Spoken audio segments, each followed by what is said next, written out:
Sarjerao Gaikwad, Shivratna news मध्ये आपले सहर्ष स्वागत।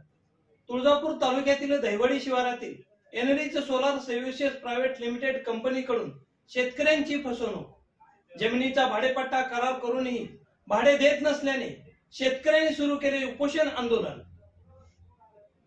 तुळजापूर तालुक्यातील दहिवडी शिवारामध्ये enrich solar services private limited कंपनीने मोठा सोलार प्रकल्प उभा केला आहे। यासाठी तेथील काही शेतकऱ्यांच्या जमिनी विद्युत तारेचे पोल उभा करण्यासाठी भाडेपट्टे कराराने घेतला असल्याचे निदर्शनास येत असून दहिवडी शिवारातील सौ सीताबाई राम गोरे यांची गट नंबर 139 मधील जमीन एनरिच सोलार सर्व्हिसेस कंपनीने भाडेपट्टे करार करून घेतली आहे। हे भाडे करारपत्र 30 मार्च 2022 रोजी झाल्याचे दिसून येत असून भाडे कराराप्रमाणे कंपनी भाडे देत नसल्याने संबंधित कंपनीवर 420 चा गुन्हा दाखल करावा असे राम देवीदास गोरे यांनी जिल्हाधिकारी धाराशिव, तहसीलदार तुळजापूर व पोलीस अधीक्षक यांना दिलेल्या निवेदनात नमूद केले आहे।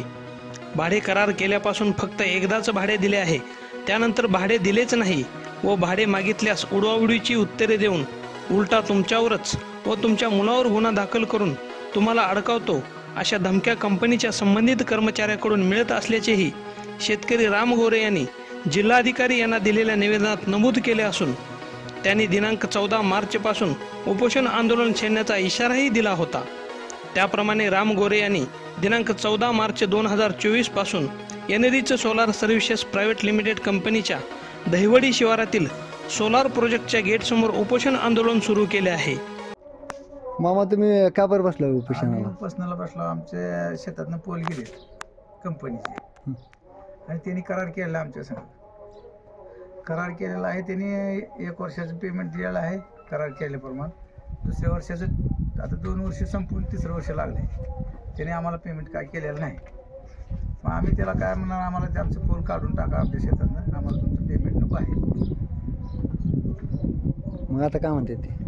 आता काय म्हणतात? आता त्यांनी काय म्हणतात की आम्ही तुम्ही जावा पोलीस स्टेशनला जावा, कोर्टात जावा, कुठे बी जावा, आम्ही सगळीकडे कागदपत्र सगळे दिलेले आहेत आम्ही चौकट। तहसीलदाराला दिलेत, कलेक्टरला दिलेत, पोलीस स्टेशनला दिलेत, कंपनीला बी पुण्याला पाठवलेत। ते का आमची दखल घेत नाहीत म्हणून आम्ही उपोषणाला बसलो। आज कितवा दिवस आहे? आज पहिला दिवस आहे।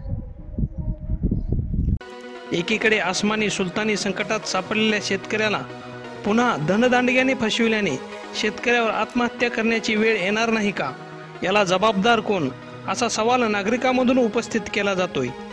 सोलार असो किंवा पवनचक्की सारखे प्रकल्प गोड बोलून लालूच दाखवून शेतकऱ्यांच्या जमिनी दलालामार्फत घ्यायच्या आणि शेतकऱ्यांची फसवणूक करायची हे कुठेतरी थांबले पाहिजे व पीडित शेतकऱ्याला न्याय मिळाला पाहिजे अशी आशा नागरिकांमधून व्यक्त होत आहे।